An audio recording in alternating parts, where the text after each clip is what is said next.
Picture चालू करो बे।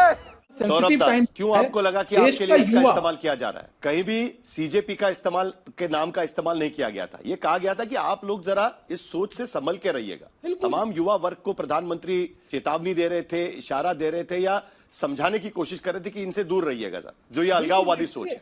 तो आपको क्यों लगा कि आपको कहा जा रहा है? देखिए, जो भी साहिल जी, जो भी दिमागी लोग हैं, दिमागी लोगों को पता है कि इशारा किस तरफ था। जंतर मंतर में इतना बड़ा आंदोलन हुआ, क्या वो सारे बच्चे जो वहां आए थे, स्टूडेंट्स जो आए थे, क्या वो नक्सल्स हैं? अगर नक्सल्स है तो फिर हमारी सारी मांगे क्यों पूरी की गई? मतलब क्यों उसको एक्सेप्ट किया गया, क्यों रेजिग्नेशन हुआ? बट बीजेपी तो कह रही है कि आपको कहा ही नहीं, आपको कहा ही नहीं। उन्होंने तो पूरा डेफिनेशन दिया हुआ है। दिमागी लोगों को पता है कि इसको डॉग विस्लिंग बोलते हैं।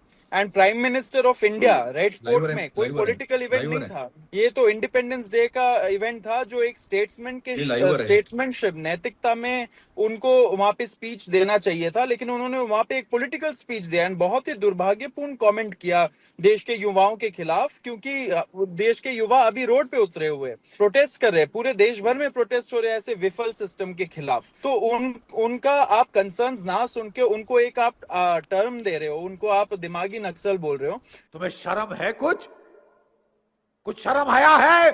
एंड आप उनके बात अगर मान रहे हो, अल्टीमेटली मानना तो पड़ता है, क्योंकि आपने डॉग विस्लिंग शब्द का इस्तेमाल किया हुआ है। बड़ा दिलचस्प शब्द है ये, डॉग विस्लिंग। ये शब्द का इस्तेमाल कई बार विदेशों में किया जाता है। आप डॉग विस्लिंग शब्द का इस्तेमाल कर रहे हैं, जरा डिकोड करिए आप इस शब्द का इस्तेमाल क्यों कर रहे हैं। और प्रधानमंत्री का जो स्टेटमेंट, जो भाषण उनका लाल किले से हुआ है, उसे आप इस मायने में क्यों देखने की कोशिश कर रहे हैं, जरा डिकोड करिए सौरभ दास। देखिए, इस चीज पे तो हमें ज्यादा डिबेट करना ही नहीं चाहिए। कोई भी लॉजिकल इंसान, रैशनल इंसान जो है, पढ़ा लिखा युवा है, उसको समझ में आ रहा है कि ये कहां से बोला जा रहा है, क्यों बोला जा रहा है। इतना बड़ा आंदोलन हो रहा है, पूरे देश भर में हो रहा है, उसको एनआरकी बोला जा रहा है। उन्होंने ये भी तो बोला था ना अपने स्टेटमेंट में कि एनआरकी की तरफ ले जा रहे हैं। तो ऑब्वियसली बात ये है कि इशारा पूरा ये सारा जो प्रोटेस्ट हो रहा है उसके तरफ हो रहा है। देखिए, मैं आपको बस ये बता रहा हूँ कि आप अगर ये प्रोटेस्ट के वजह से आप बात मान रहे हो, अगर आप रेजिग्नेशन करवा रहे हो अपने मिनिस्टर की, तो आप विफल हो ना। आप प्राइम मिनिस्टर फिर नक्सलों के बातों में आ रही है, उनको फिर रेजिग्नेशन दे देना चाहिए, होम मिनिस्टर को रेजिग्नेशन दे देना चाहिए। ये सब टर्म्स यूज करके आप लोगों को डरा धमका नहीं सकते हो। मुझे लगता है थोड़ा हमारा स्टैंडर्ड हाई होना चाहिए। साहिल, आप रेड फोर्ट से स्पीच दे रहे हो, स्टैंडर्ड्स हाई करिए, आप पॉलिसी के बारे में बात करिए, गवर्नेंस के बारे में बात करिए। बहुत सारे इश्यूज है। मैं अभी 3 स्कूलों का स्कूल ऑडिट्स करके आ रहा हूँ एंड सारे स्कूल्स खराब है दिल्ली में। तो आप बताइए, उड़ता हुआ तीर लेने का भी संवैधानिक अधिकार इस देश में है। उड़ता हुआ तीर लेने का भी संवैधानिक अधिकार कुछ लोगों को है। उड़ता हुआ तीर ले सकते हैं। आदरणीय प्रधानमंत्री जी ने किसी छात्र आंदोलन को कहीं से भी दिमागी नक्सल नहीं कहा है। दिमागी नक्सल बिल्कुल नहीं कहा, दूर दूर तक नहीं कहा है।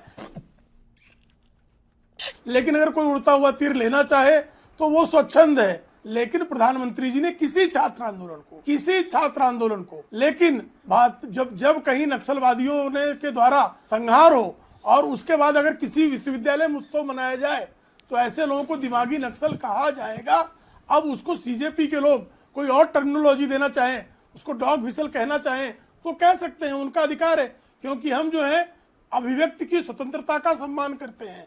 तो अभिव्यक्ति की स्वतंत्रता के सम्मान में हम जो है कोई जिसके लिए नहीं कहा जा रहा है वो अभी अपने लिए मान ले तो उसको मानने का अधिकार हम दे देते हैं। लेकिन हमने किसी छात्र आंदोलन को, अभी झारखंड में भी छात्र आंदोलन चल रहा है, कौन कह रहा है उसको कि ये नक्सल आंदोलन है? किसी ने नहीं कहा दिमागी नक्सल है, वो कोई कह ही नहीं सकता, दूर दूर तक नहीं कह सकता। और जो सीजेपी ने जो आंदोलन किया जंतर मंतर पे, उसको किसी ने नहीं कहा। लेकिन अगर वहां उमर खालिद के लिए नारे लगे तो जो नारे लगा रहे थे उनको अर्बन नक्सल कहते हैं। तो आप एक बार दिखाइए जरा, स्वयं सोनम वांगचुक जो आपके आंदोलन के चेहरे थे। हाँ, वीडियो भेज देंगे, वीडियो भेज देंगे। सौरभ दास जी, मैं वीडियो भेजने को तैयार हूँ, मैं वीडियो भेजने को तैयार हूँ। मैं वीडियो अभी तत्काल मेरे पास नहीं है, लेकिन मैं भेजूंगा।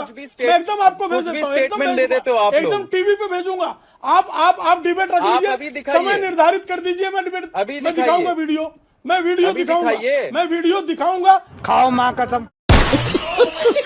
समय निर्धारित करें, साहिल दिखाइए आप समय स्टेज में निर्धारित कहाँ पे करें, लोगों ने कहा बोला गया है, है स्टेज से जो और वहां से इतने नारे सारे लगे। लोग आए पत्थर थे स्टेज 100 पे, से अधिक किसने लोग जो बोला? घायल हुए, बताइए। पुलिसकर्मी 100 से अधिक जो पुलिसकर्मी घायल हुए, नहीं, उन उमर पे पत्थर खालिद किसने का आपने चलाया? बोला। 100 से अधिक आप जो बताइए, पुलिसकर्मी एक बार घायल हुए, वीडियो उन दिखाइए पे हमें, पत्थर आपने स्टेज से चलाया। किसने बोला ये चीज? आपने पत्थर चलाया क्या? हाँ, दिखाऊंगा मैं वीडियो, ठीक है। मैं वीडियो भेज दूंगा। जरा एक और वीडियो भेज क्लैरिफिकेशन दूंगा। ले लेते हैं। सौरभ आप भाई, मुझे अपना प्रेम अपना शुक्ला कृपा जी, करके मतलब ये वीडियो वाली आजकल डिबेट हम statement किसी और दिन कर देना लेंगे। भेजता हूं सौरभ आपको, एक मिनट, सौरभ एक भेजता हूं मैं आपको, ठीक है, सौरभ एक मिनट, भेजता हूं मैं आपको एक वीडियो। मिनट, मैं वीडियो भेजने जरा को एक तैयार हूं। Minute please. जंतर मंतर के आंदोलन पर पुलिस कर्मियों पर हमला करने वाले कौन थे? वो सीजेपी के कार्यकर्ता थे। वो ये कहना चाह रहे हैं सौरभ दास ये जिम्मेदारी ले रहे हैं कि वहां पत्रकारों पर जो हमला किया वो सीजेपी के कार्यकर्ता थे, वो छात्र थे, ये वो कहना चाह रही है। RSS अगर ये वाले थे। जिम्मेदारी ले रहे हैं तो बात ही खत्म हो गई।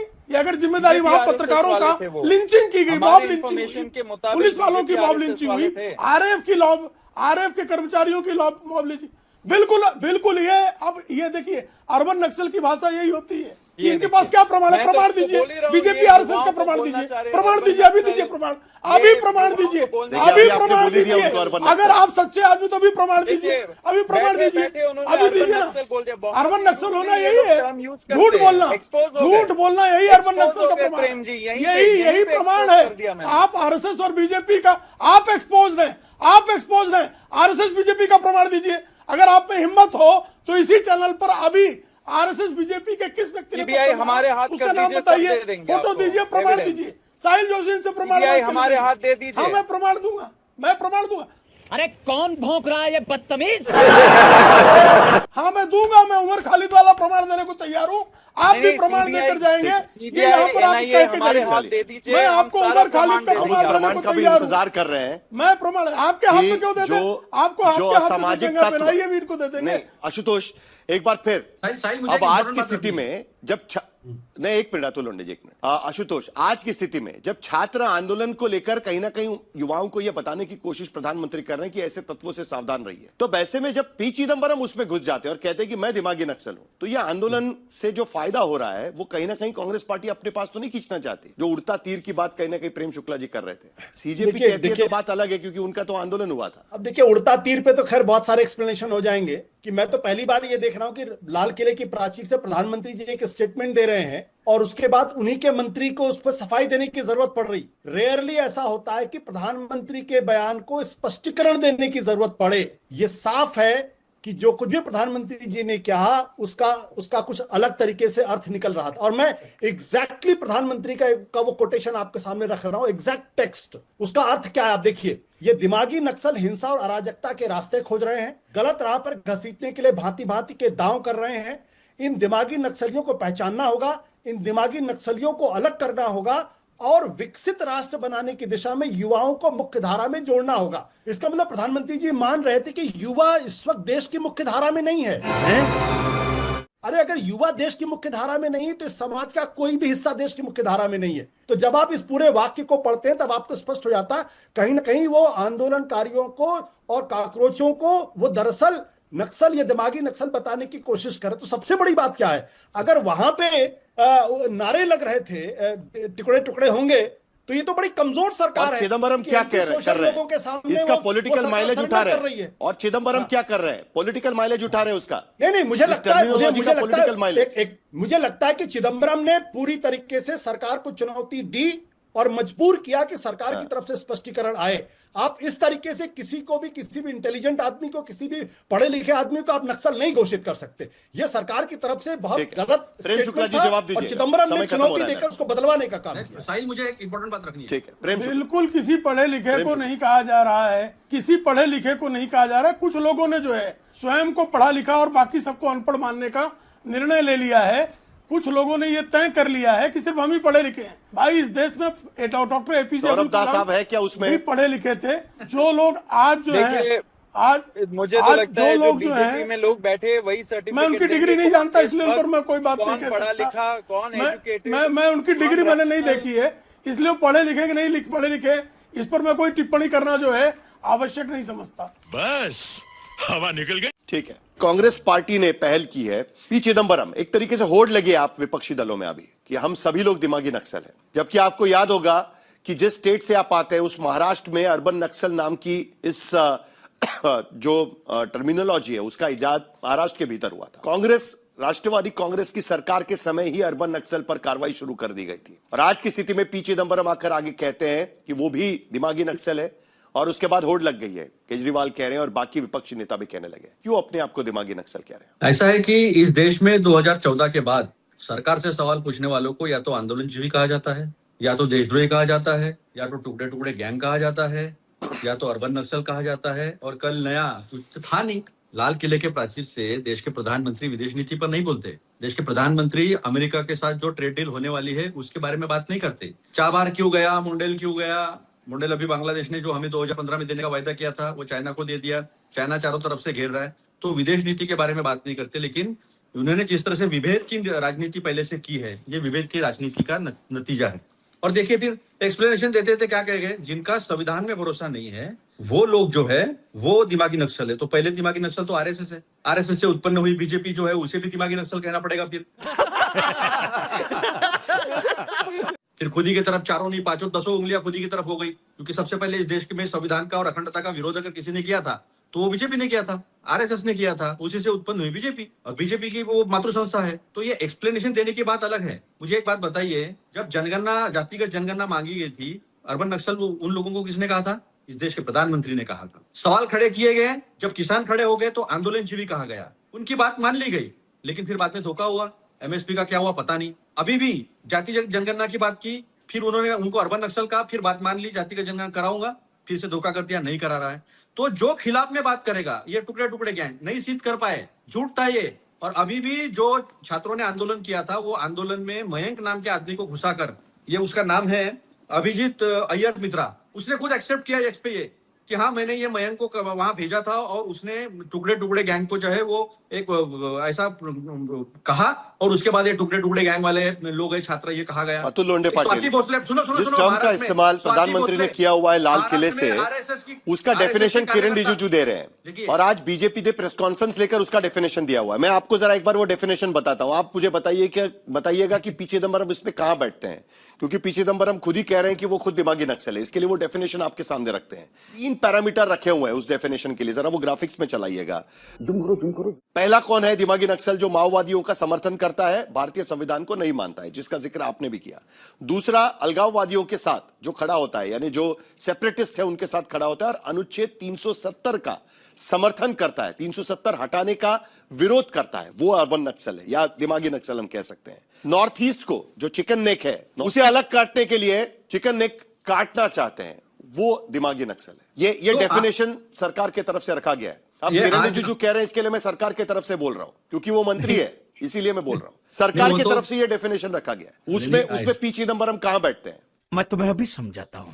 नहीं, ऐसा है कि वैसे तो इनके नितिन नबीन से लेकर कंगना से लेकर वो एक मदन मोहन कोई है वहां के, उनके बौद्धिक प्रमुख जो ज्ञान देते हैं कि किस तरह से सोचना चाहिए।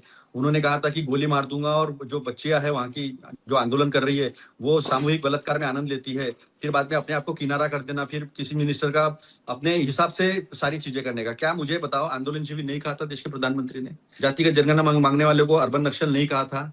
और यही उन्होंने जब सुबह प्रेस कॉन्फ्रेंस हुई थी उसमें उन्होंने मान लिया कि ये नक्सलिज्म के खिलाफ सबसे बड़ा बलिदान तो कांग्रेस ने दिया है, उसके खिलाफ सबसे बड़ा अभियान भी कांग्रेस ने चलाया 2012 से लेकर, उसके पहले भी अभियान चलते रहे हैं। सवाल उसका नहीं है। एक बात समझ लो आप, जो सवाल खड़े करेगा इस सरकार पर, वो सरकार जो है उसे या तो टुकड़े टुकड़े गैंग कहेगी, उसको या तो देशद्रोही कहेगी। अब मुझे एक बात बताओ, यशवंत शिंदे हमारे महाराष्ट्र के हैं, उन्होंने एफिडेविट दिया नांदेड़ के कोर्ट में और उन्होंने कहा है कि मैं 25 साल तक प्रचारक था और बॉम्ब बनाना, मालेगांव हो गया, नासिक हो गया, हैदराबाद, यहाँ के जो बॉम्ब स्फोट है वो आरएसएस ने किए। इंद्रेश कुमार का उन्होंने नाम लिया और वहां मैंने वो सीखा है, मैंने सब किया है, मैं जम्मू कश्मीर में 25 साल तक प्रचारक था, ये उसने कहा है। और आज भी वो कह रहा है कि इनके ऊपर बैन लगाओ। इसका जवाब दे आरएसएस और बीजेपी। आपकी सरकार थी तब, वो उस केस का क्या हुआ था वो भी हमने देखा हुआ है, लेकिन मैंने आपको स्पेसिफिक सवाल पूछा था।